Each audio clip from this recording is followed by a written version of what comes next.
पिता के घर में रहने वाली स्त्री कौन सा पाप करती है और उसका फल किसे भोगना पड़ता है, उसके माता पिता को या पति को? दोस्तों, इस विषय में एक प्राचीन कथा का वर्णन पुराणों में किया गया है। आज हम आपको वह महान कथा सुनाने वाले हैं।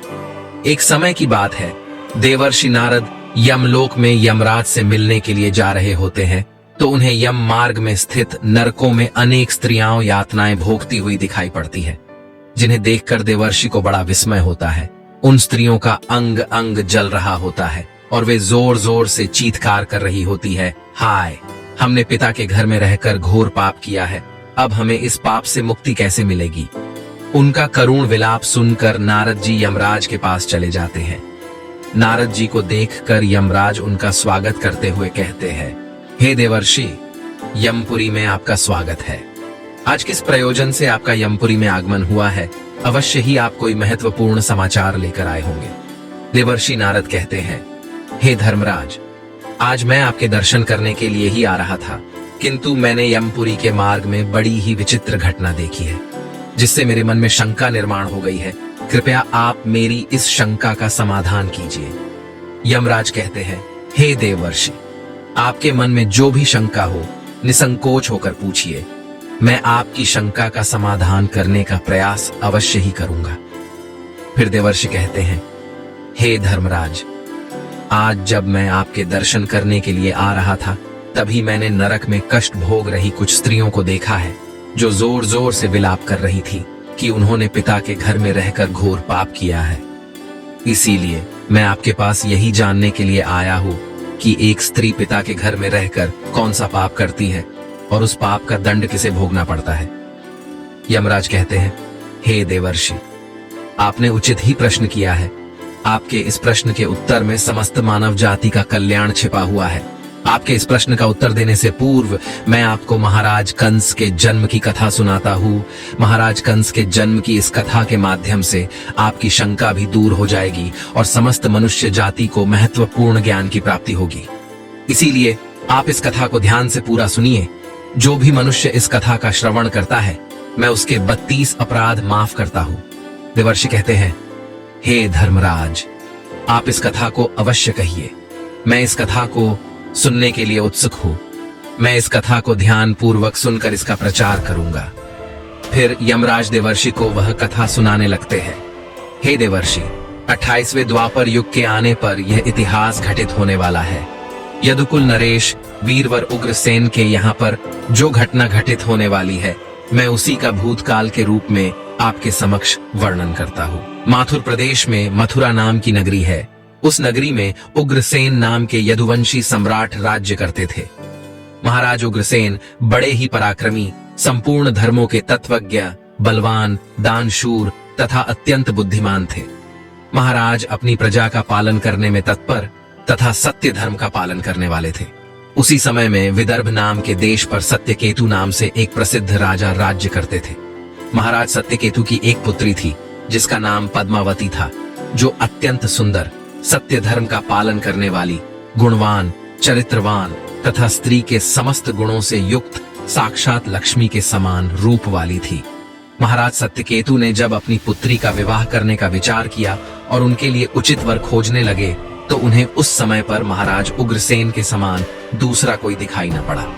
इसीलिए उन्होंने अपनी पुत्री का विवाह महाराज उग्रसेन से करा दिया।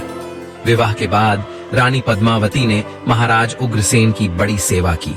रानी पद्मावती के स्नेह और प्रेम से मथुरा नरेश उग्रसेन मुग्ध हो गए और वे पद्मावती को प्राणों से भी अधिक प्रेम करने लगे। वे रानी पद्मावती को साथ लिए बगैर भोजन भी नहीं करते थे।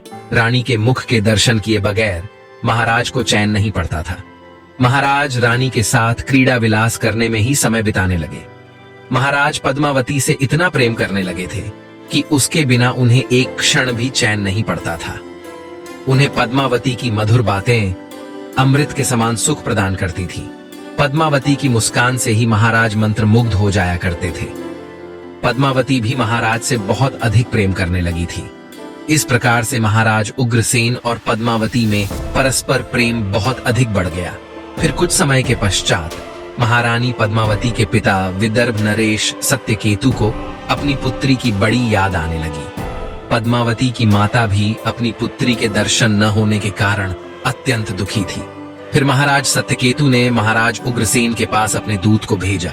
उस दूत ने मथुरा जाकर महाराज उग्रसेन से आदर पूर्वक कहा, हे महाराज, विदर्भ नरेश सत्यकेतु ने अपनी कुशल कहलाई है और आपका कुशल समाचार वे पूछ रहे हैं। यदि आपको उनका स्नेह और सम्मान स्वीकार हो तो आप कृपया राजकुमारी पद्मावती को उनके यहाँ भेजने की व्यवस्था कीजिए। वे अपनी पुत्री को देखना चाहते हैं। उन्हें बड़े दिनों से अपनी पुत्री की याद आ रही है और उससे मिलने की उनके मन में बड़ी इच्छा है।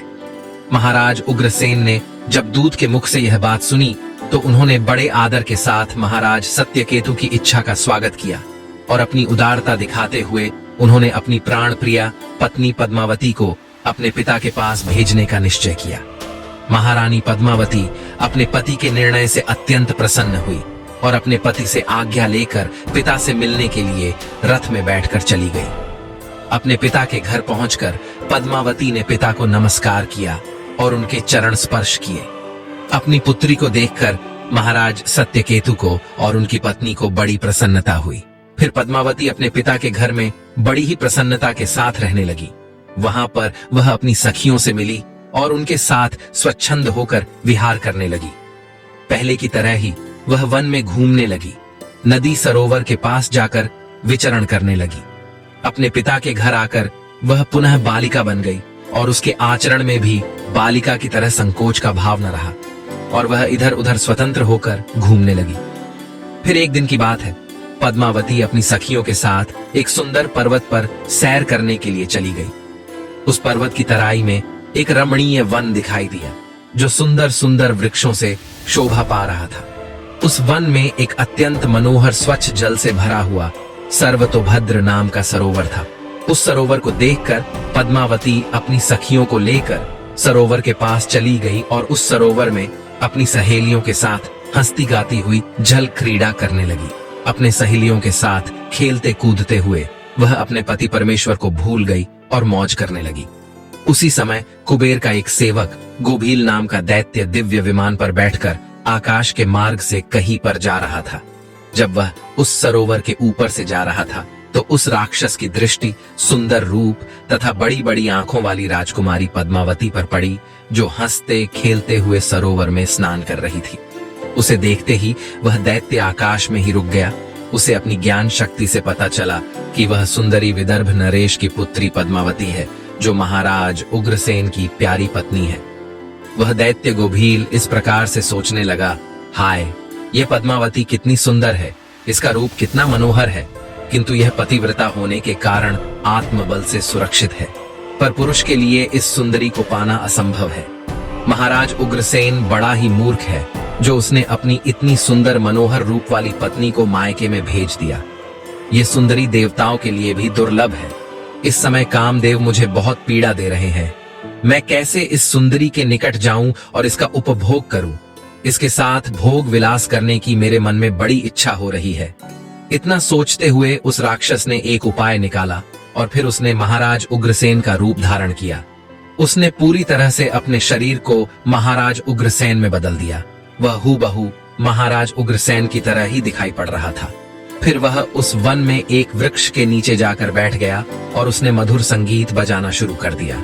वह मधुर संगीत मोहित करने वाला था। जब पद्मावती और उसकी सखियों ने उस मधुर संगीत को सुना तो उनका मन विचलित हो गया और वह मधुर संगीत की तरफ आकर्षित होने लगी। वह सोचने लगी, यह मधुर संगीत कौन बजा रहा है जिसने हम सभी को मंत्रमुग्ध कर डाला है? पद्मावती के मन में उस संगीत बजाने वाले को देखने की इच्छा हो गई। वह उस संगीत का पीछा करते हुए अपनी सखियों के साथ जाने लगी तो उसने देखा कि एक वृक्ष के नीचे कोई पुरुष बैठा है जो महाराज उग्रसेन की तरह दिखाई पड़ रहा था। वास्तव में वह दुष्ट राक्षस गोभील था जो महाराज का रूप धारण करके बैठा हुआ था।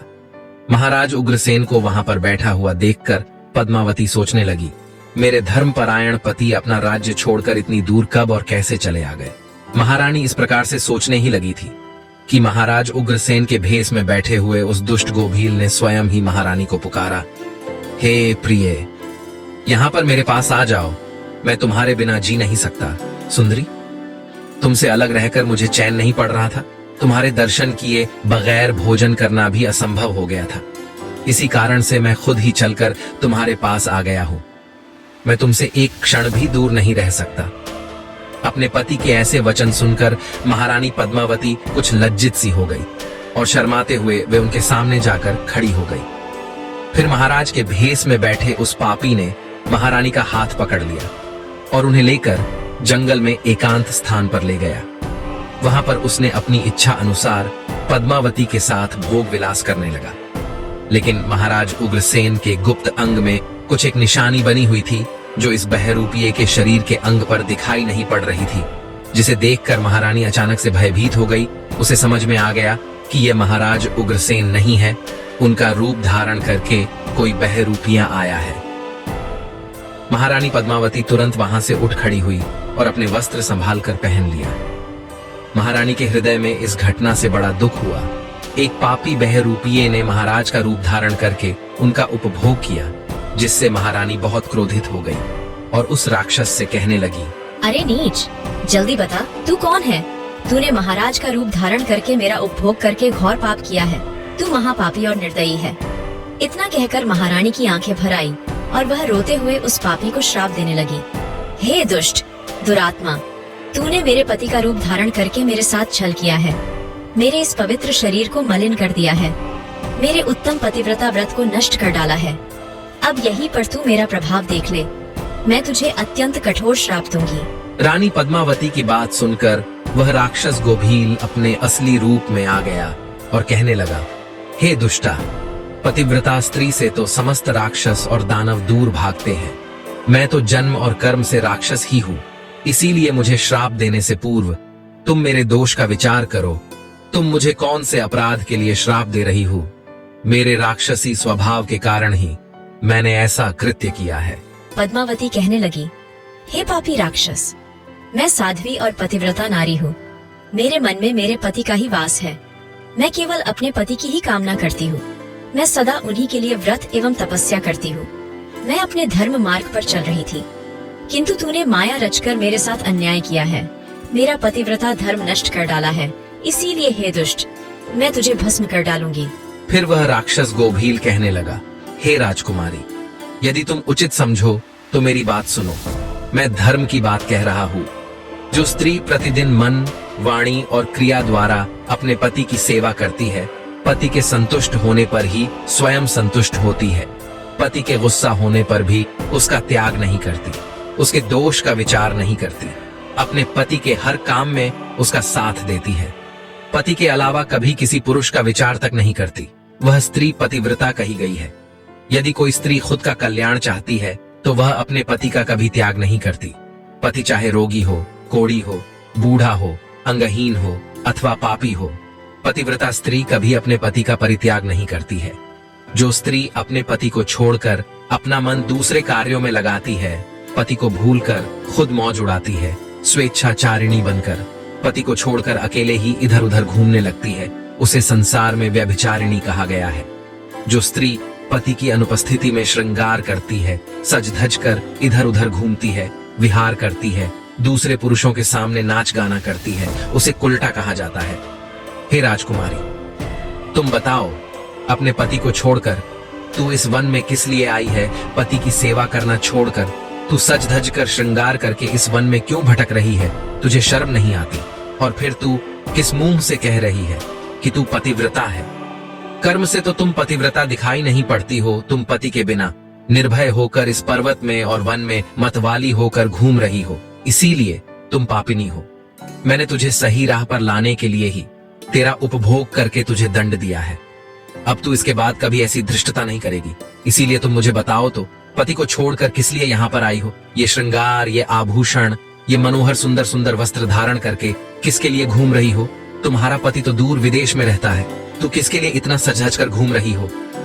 हे पापिनी, अब बोलो ना, किस लिए और किसके लिए ये सब किया?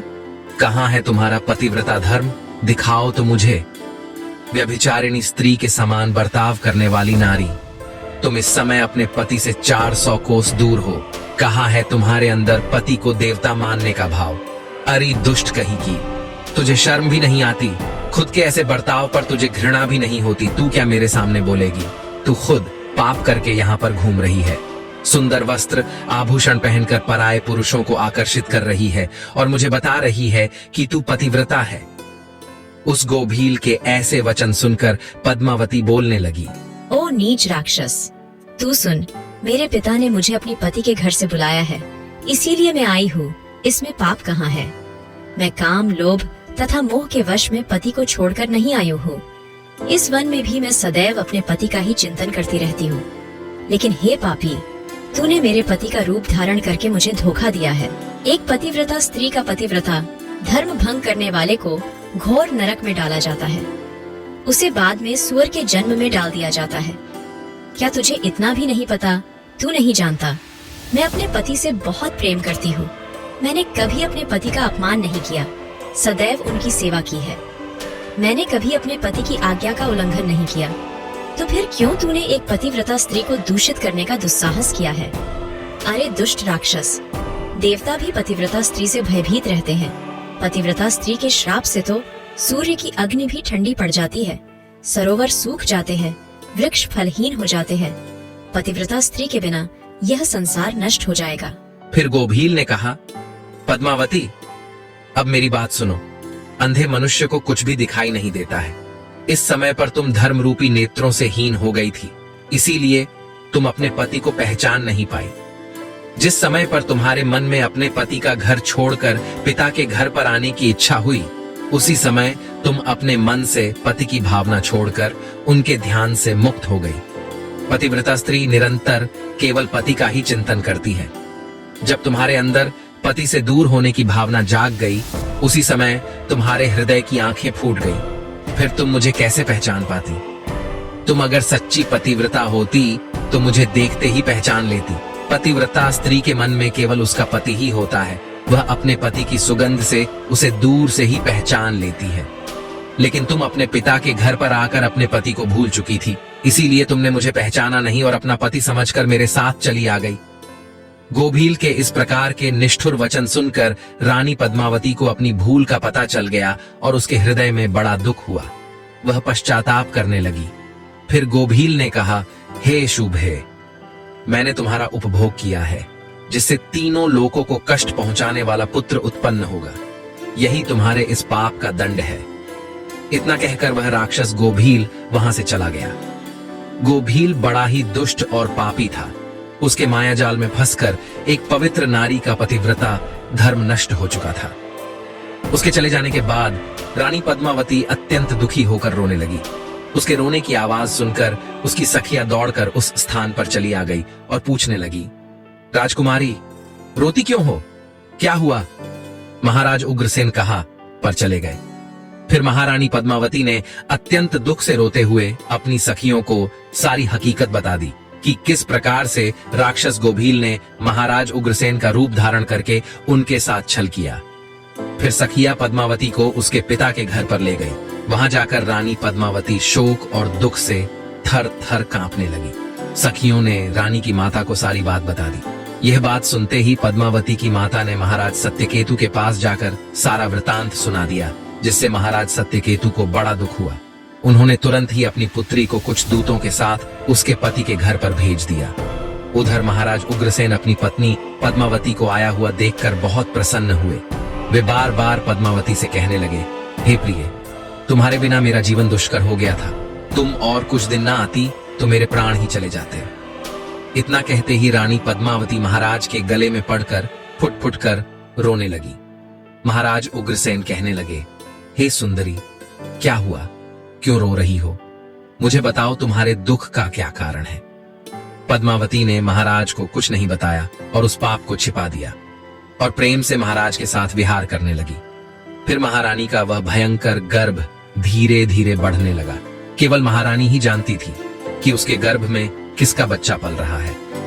यह बात उसने कभी महाराज को नहीं बताई। अपने उदर में पल रहे उस राक्षस के बालक के विषय में सोचकर रानी को दिन रात चिंता सताने लगी थी।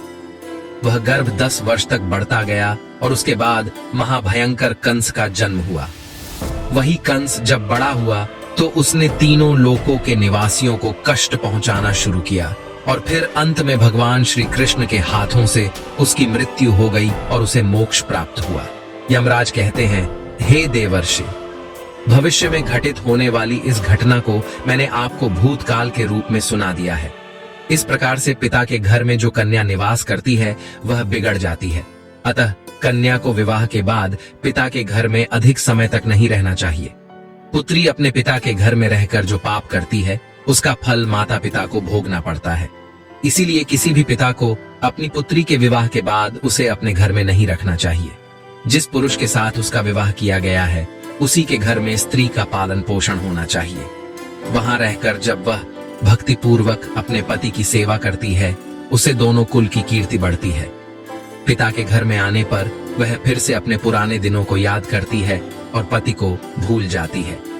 ऐसे में उसके द्वारा अनजाने में ही भयंकर पाप हो सकता है। विवाह के बाद स्त्री की रक्षा केवल उसका पति ही कर सकता है। पति से दूर रहने वाली स्त्री के मन में कभी भी पाप उत्पन्न हो सकता है। वह मोहवश पराये पुरुष के चंगुल में फंस सकती है। इसीलिए उचित यही है कि उसे उसके पति से दूर न किया जाए। यदि वह स्त्री ससुराल में रहकर पाप करती है तो उसका फल उसके पति को भोगना पड़ता है। पुत्री के उत्तम गुणों से ही पिता की कीर्ति बढ़ती है, इसीलिए पुत्री का स्थान उसके पति के घर पर ही होता है। दामाद के साथ भी कन्या को अपने घर में नहीं रखना चाहिए। तो दोस्तों, इस प्रकार से धर्मराज ने देवर्षि नारद को रानी पद्मावती की कथा सुनाकर संसार को उत्तम संदेश दिया है। आपको यह कथा कैसी लगी कमेंट करके अवश्य बताएं। जानकारी अच्छी लगी तो वीडियो को लाइक जरूर करें। कमेंट में जय श्री कृष्ण अवश्य लिखें। साथ ही चैनल को सब्सक्राइब करें। आप सभी का धन्यवाद।